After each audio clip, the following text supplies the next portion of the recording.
California Governor Jerry Brown says he'll answer the Trump administration's call for National Guard troops on the border, but on one condition: those troops cannot help enforce federal immigration law. The only surprise is that he didn't go further. California is in open rebellion, of course, against federal immigration law. Its sanctuary state law punishes collaboration with federal agents. Collaboration. It's crazy. Meanwhile, the state is suing the Trump administration over its plan to ask about citizenship status on the 2020 census. Congressman Brad Sherman is a Southern California Democrat, and he joins us tonight. Congressman, thanks for coming on. Good to be with you. So it seems to me, if I'm a Californian or one of its elected, even federal officials, I'm really worried about the outflow of middle-class families from California. Massive, almost 1 million in the past 20 years, leaving the state. And I'm asking myself, why are they leaving? Maybe I should pay some attention to them and less attention to people coming here illegally to replace them. Does that ever occur to you? I think it's absurd to ask that question of me. I represent 750,000 Americans who live in my district. And to say that I don't care about middle-class families because I care about everyone who lives in my district is absurd.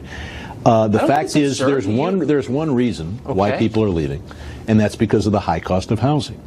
And if we have, and employer after employer says, I've got to pay a very high wage for people to be able to afford a house. But that's why we. But keep in mind, that's a good problem. Housing markets are directly affected by government policy at every level, as you know, including in the state. There's a reason California has way more expensive housing stock than Idaho, even Oregon, Washington State.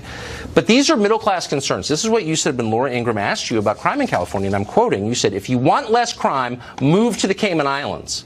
The point I was making was to rebut the racist beginning of her show, where she put up picture after picture. She's the racist. You said, if you want less crime, leave the country. We care so little about you, just leave. No. And you're calling her the racist? She put up picture after picture of person of color and said, this is a criminal, this is a criminal, this is a criminal. Were they criminals? Yes, but... Oh, but she's racist for saying that. She could have put up blonde people. She could have put up bald people. She decided to say the only criminals in this country are people of color. I don't believe she said that. But your response instead was, if you don't like it, move to the Cayman Islands. So I wonder why. Hold on. I wonder why middle-class families of all colors think Brad Sherman and the people who run the state, who are running it into the ground, don't care about me because they're telling me to just buzz off and go to the Cayman Islands. We have more housing stock in California than we've had in the past. And every one of those homes is filled, usually by a middle-class family. We can't build housing fast enough to take care of all the people who want to live there. Why is the state's poverty rate rising faster than any other state? Why does this state, which was the richest state, now have the most poverty of any state? We also have a very high But why is that rising average income. So fast? We are a point of entry for people who come here from other countries, mostly legally, who are poor. And they work hard and they become middle class. When we import poor people, we get rich. But why hasn't that happened in your state? California is richer than the rest of the country, and we're doing just fine. But it has more poverty than the rest of the country. So a small number of people, it now is the economy of Latin America. You're obviously a beneficiary, so it may not bother you.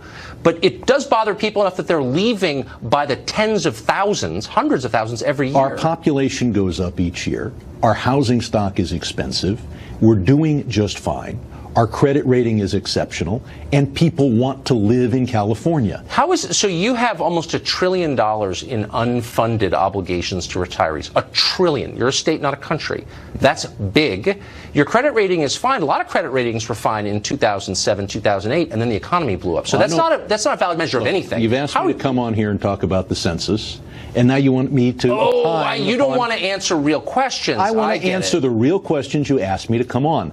So I'm being unfair. Am I a racist too for asking these questions, like Laura? No, you're just being someone who wants to talk about a state issue. Just committed to adult conversation, right? Issues No. You about asked me to come on and talk the about the census. Okay, well then and instead you want me to talk about state government issues. Oh, it's a trick. I'm asking you budget questions. Sorry to be complex. No. So I'll ask you a census question.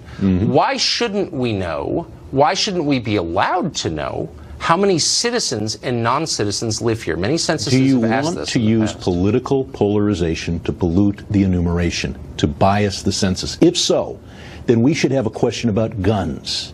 Why shouldn't we know how many guns are in each household? Why? The reason we don't ask that is because we don't want to politically bias the census. And why do we ask race questions? Why do we do the whole sort of German race thing, like, what race are you? What's your DNA? Why do we ask that? Do you find that a little creepy? I don't know anyone in my district who's afraid to answer a question about what race they are or what their gender is. Well, how do you know? Have you done a survey on it? I don't think you have. I'm in pretty good touch with my district. All 700,000? You've asked them race questions? That's kind of weird. I'm in pretty good touch with what people are thinking in the San Fernando Valley. And not a single person has come up to me and said they're afraid to answer the question about their race. Because they're afraid they're living in the shadows, Congressman, and I think we both know that. What? Because they're... Just joking. I'm throwing your dumb rhetoric at you. They're living in the shadows. If you can answer your race question, you can answer a citizenship question. Why not ask a gun question? Because the reason is because the NRA... Well, citizenship is irrelevant to gun ownership. The reason we don't ask a gun ownership question is because the NRA would tell people to throw the survey away, and Texas would lose 3 seats in Texas. Hilarious. I like that. I mean, that's a pretty funny. If you want to politically pollute the census, start with a gun question. That's pretty good. I knew we were going to get to the NRA. Congressman, thank you for joining us. I appreciate it. I think the NRA would be for that. College degrees grow more expensive. I thought we were off the air. We're not. Even as they become less valuable, they are more expensive. Part 1 of our series of reports, Is College Worth It? That's next.